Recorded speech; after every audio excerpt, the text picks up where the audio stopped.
Good afternoon, and welcome back to Blissfully Mapping You with SMS.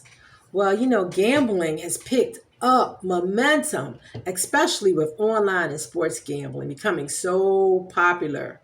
You may hear people say that they're betting on a sure thing. A good thing to remember is the definition of the word bet.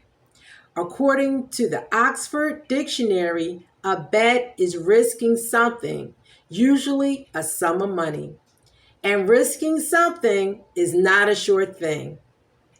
It can be hard for people struggling to manage gambling with commercials on the television, internet, and radio, advertising, online gambling, sports gambling, casino gambling, and the lottery. These ads are intended to motivate you to gamble and can cause you to think about past gambling success. Keep in mind, some people have a tendency to glamorize the wins and minimize the losses. Everyone that gambles doesn't necessarily have a problem while enjoying this form of entertainment.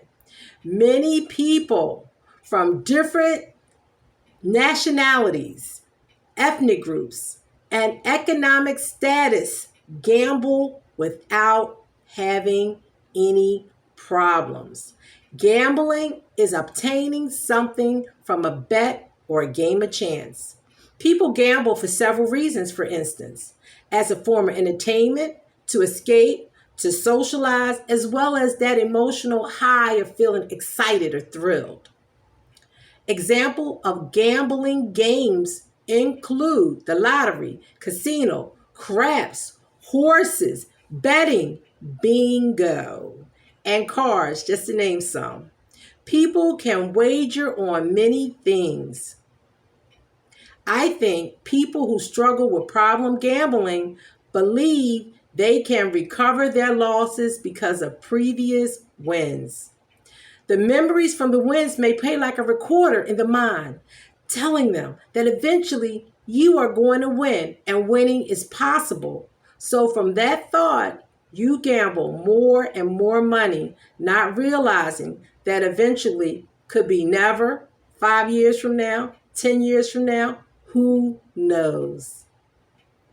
When you think about the thought that eventually you're going to win, it's an overgeneralized statement based on emotional reasoning. Just because you believe the statement that eventually you're going to win doesn't mean it will happen.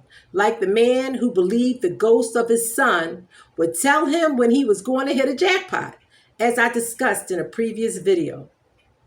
That thought can eventually get you in trouble that you're going to win and contribute to problem gambling. You may rationalize that gambling is not a problem because you can control it sometimes. If gambling is causing a problem in various life areas like employment, relationship, health, freedom, and or finance, as well as attempts to stop or cut down has been mostly unsuccessful, then perhaps there may be a problem with gambling. Some people with problem gambling remember the negative consequences very well, but the thought and thrill of winning can be so overwhelming that they stop thinking rationally. So what do?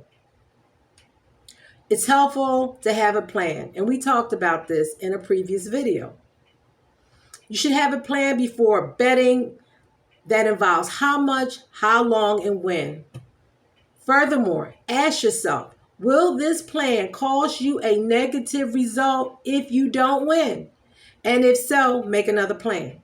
That plan could include taking a support person that does not gamble, along with making a list of your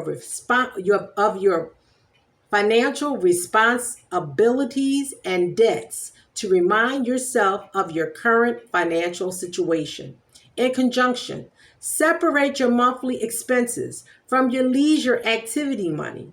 I talked about the power of words before, and what you tell yourself about gambling is what is maintaining the problem.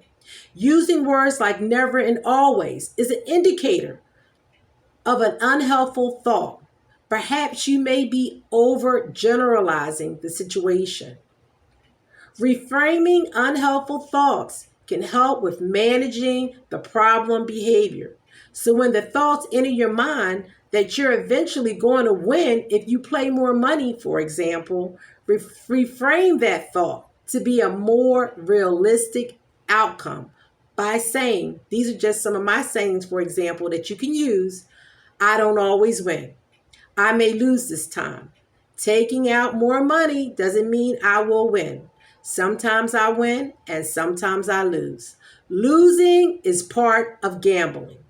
Reframing your thoughts involves changing your view of the problem behavior like gambling to assist with breaking old ways of thinking and acting that are contributing to difficulties while gambling. You should practice reframing the thought often by saying, writing, or recording a new, realistic, healthier statement, as I illustrated above, about gambling so that you can easily retrieve it in the future. To help with reframing thoughts, ask yourself these questions. What is the most realistic result I will get from gambling? What are the consequences to me and others for believing that I will eventually win all the time? Am I feeling angry or worried while gambling? Reframing thoughts can become an automatic strategy to go to when having unhelpful thoughts about gambling and other behaviors. You remember just like when you learned how to ride a bike, we had to think about every step because we was afraid of falling, right? And eventually we was able to get on that bike and just ride without thinking about it anymore. And that's kind of how learning these strategies are. When you're able to just practice the strategies daily until you get good at when that problem behavior comes up, it's almost automatic that you go to the strategies instead of doing that problem behavior. Another thing I want to add to this is that if you could start identifying obligations to yourself or someone else that can supersede the problem behavior, meaning it's more important to you than the problem behavior. So focusing on that obligation could also help reduce the problem as well. And repeatedly watching my videos help you get better at doing strategies when you're struggling with problem behaviors. So when those thoughts come in your mind to go to casino or get online for sports gambling, you might want to divert those thoughts with some of the techniques that I have discussed in this video and in previous videos. The strategies I suggest need to be practiced often to become automatic, healthier responses to problem behaviors. Additionally, there are free support groups that can also help you and assist, like Alcoholics Anonymous, Gambler Anonymous, with managing problem behaviors. If at any time you have thoughts of suicide, go to the nearest emergency room. Dial 988 for the Suicide and Crisis Lifeline 24 hours a day, or call 911 for help. Throughout the day, continue to encourage yourself with positive self-statements. I am worthy. I am enough. I love myself. I forgive myself. I am doing the best I can right now. I am not helpless. As always, these are helpful tips from SMS at Blissfully Mapping You. Take care and have a great day. Bye-bye.